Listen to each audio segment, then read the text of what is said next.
let's talk about your diet as a whole over a day, over a week. And obviously this is going to change, but just as a general sense. And then I want to move into supplements and talk about what you think somebody, if they want to prioritize their money, would want to, what you value there.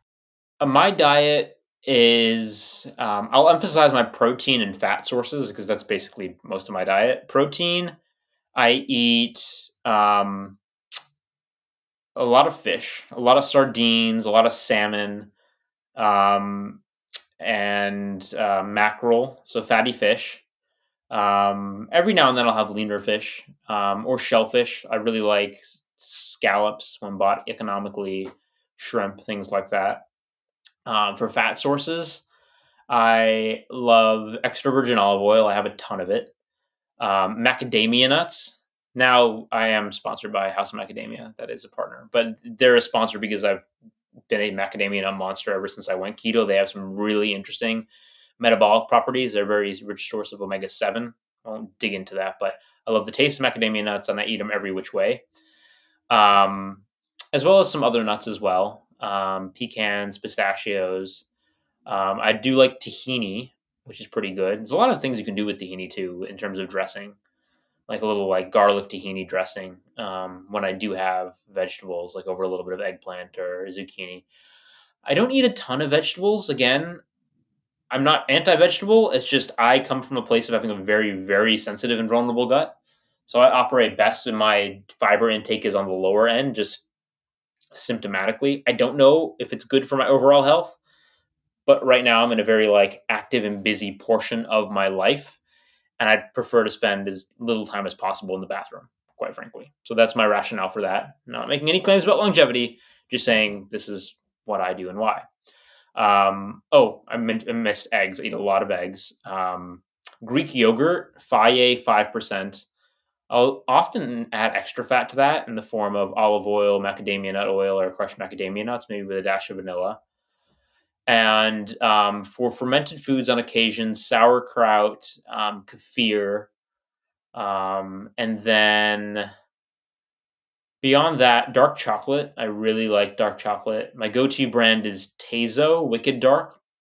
I tend to prefer 95%, but I go for Tezo. I tend to prefer 100%. They only go up to 95%. The reason I like them, though, is because they've been tested and are low in heavy metals. And I know people have concerns about heavy metals in chocolate about that after that consumer report. So they're low in cadmium and lead.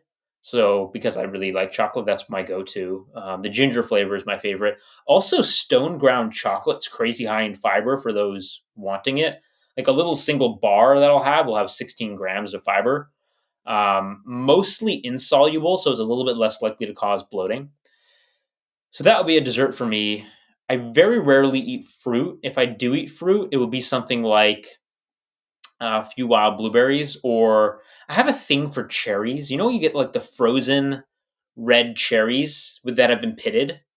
And if I ever feel, I don't usually feel like something sweet, but if I have them in the freezer, those red pitted frozen cherries, just like 3 of those, maybe with some cacao nibs, really sometimes hit the spot. Or if I have something sweet, including cherries, blueberries, or even a little bit of honeycomb, I'll sometimes do it after a workout when my muscles are just like little sponges for sugar. If you're someone who's very active, you can do targeted carbs that way. Sometimes I find I recover better and have a better workout the subsequent day if I have, say, 30 grams, 50 grams of carbs after a hard workout. So, yeah, I play with targeted carbs. And other than that, I'm trying to think. Ooh, cheese. I love cheese. Oh my God, do I love cheese. My serving size for cheese is whatever the block is. My number one cheese is Roquefort. You give me even like a kilogram of Roquefort, I probably could eat it in a sitting. Manchego cheese is delicious. Goat cheese. Um, Cypress Grove Midnight Moon is one very good cheese that if you haven't tried it, you should go find. Feta cheese, halloumi, fried halloumi, buffalo mozzarella. I do love cheese. I never used to like cheese, and then I moved to England, and then I became a cheese snob after living there for a few years in the UK. So that are the high level dietary intakes. I do eat chicken. I do eat red meat. I do eat pork. I just probably eat a lot more fish just because I like it. I've always liked seafood more. So What about avocados? because of the high fiber load and the type of fiber, they tend to cause a little GI upset in me. So I will eat them. I think they're a great food. I wish I could eat more of them. Um, they cause a little bit of GI upset for me at this point in time. That's not a common thing. I don't think avocados are like typically a GI irritating food, and I will eat them. I'll just eat them at a point in time when I, you know, don't mind being a little bit farty for the next 12 hours. So if there's going to be like romantic endeavors that evening, there will not be avocado at dinner. If I'm alone that evening, there might be avocado at dinner. I'll leave it at that. All right, let's move into supplements. Yeah. Um, I think everybody, at least in the northern hemisphere, probably should be taking vitamin D supplement. D3 dose varies. I take 2,000 IU, maybe in the winter 4,000 international units. I think a quality omega-3 supplement probably could benefit most people, targeting a total EPA and DHA dose of about 2 grams or more. I use Nordic Naturals. Um, there might be benefits to certain things like krill oil because of the specific form of omega-3. You can delve into that if you want.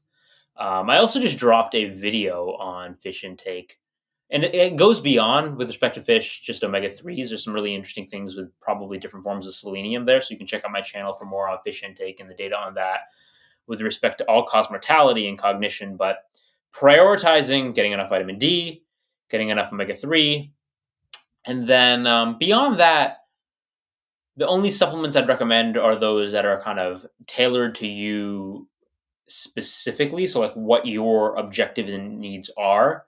Some people on low carb diets have trouble getting enough magnesium. So, like a magnesium glycinate might help, or magnesium threonate, especially if you're having trouble sleeping. Some people swear by that.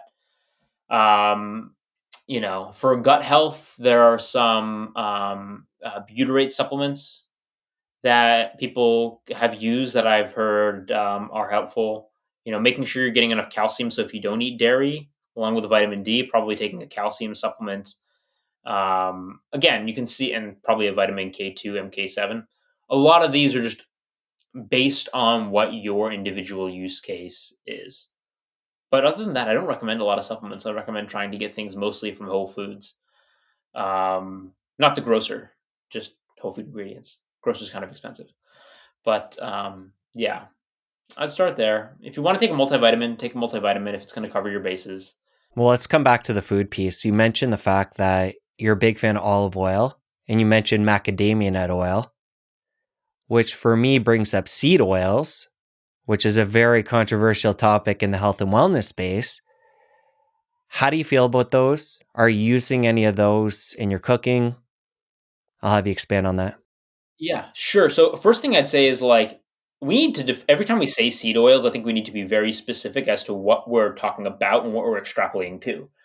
Are we talking about the fryer oil at McDonald's or like processed corn oil and soybean oil? Soybean oil isn't even, and corn isn't even seed oil.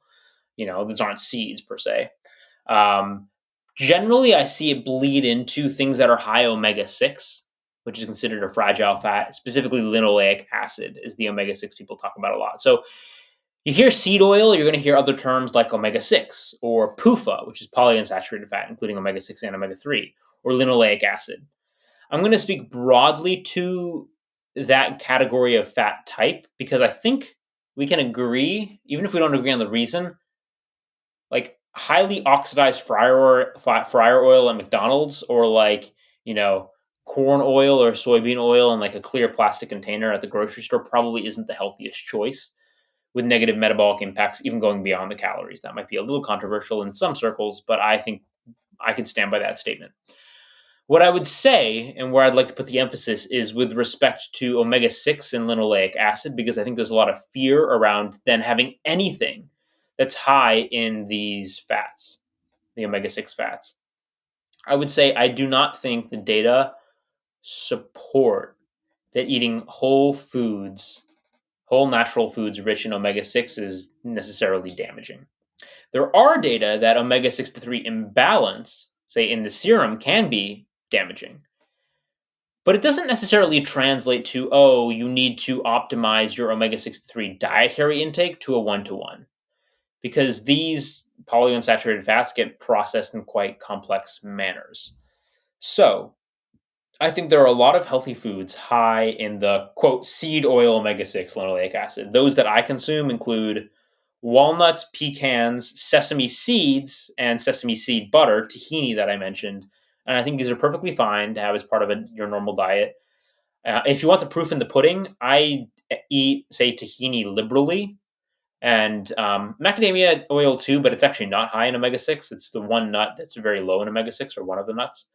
But I've gotten my omega-6 to 3 ratio tested in my blood, and it's a perfect 1-to-1 with an EPA DHE index of 17.2%. So, like, I challenge you to find someone with a ratio as optimized as mine, and then ask them what they eat and if they're avoiding, quote, seed oil or omega-6 rich food. So basically, like, you can still eat tahini and walnuts and have a great omega-6 to 3 ratio. So I would not avoid those foods for that reason.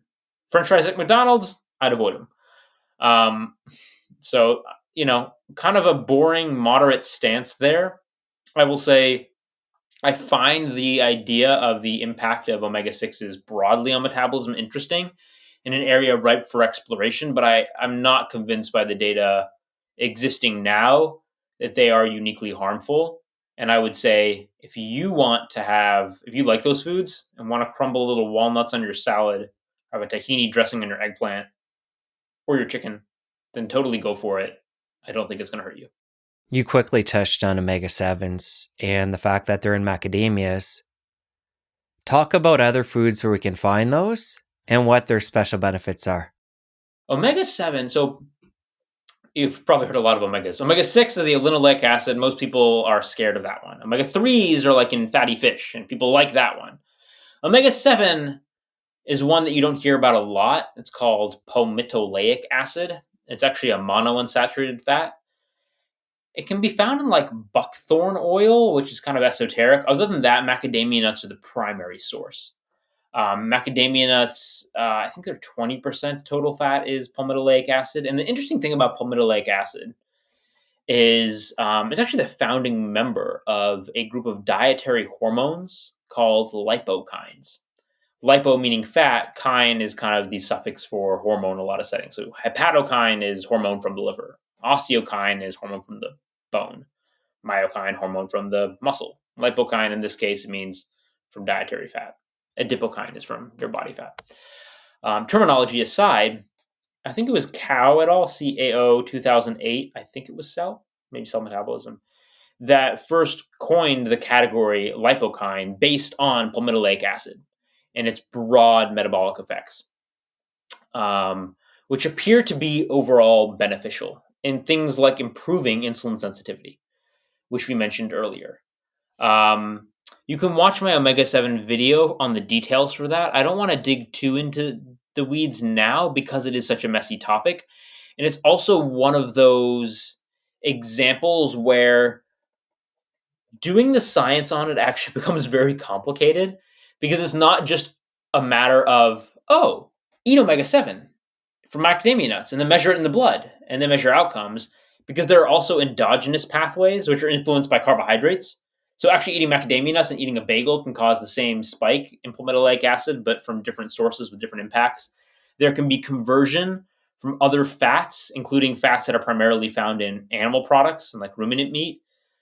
So it ends up being a very complicated area to study, which I find very cool. But I'd say on balance, the data suggest that dietary palmitoleic acid, especially from macadamia nuts, or including from macadamia nuts since it's the main whole food dietary source, has metabolic benefits that will improve insulin sensitivity, among other things.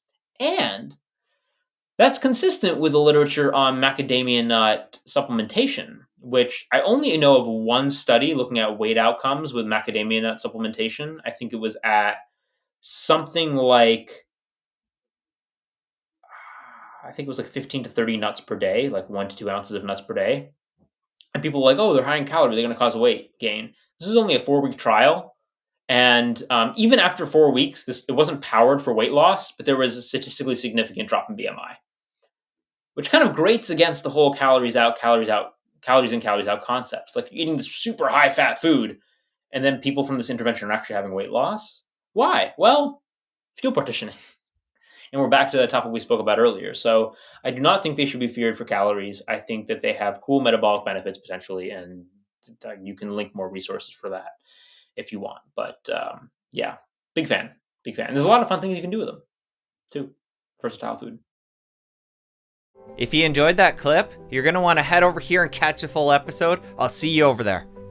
Towards the end of college, I started developing GI upset with basically anything I ate. So I ended up becoming quite desperate, and after trying a bunch of medications that didn't end up really working to keep me in remission or help my symptoms, tried a bunch of different diets because I was desperate.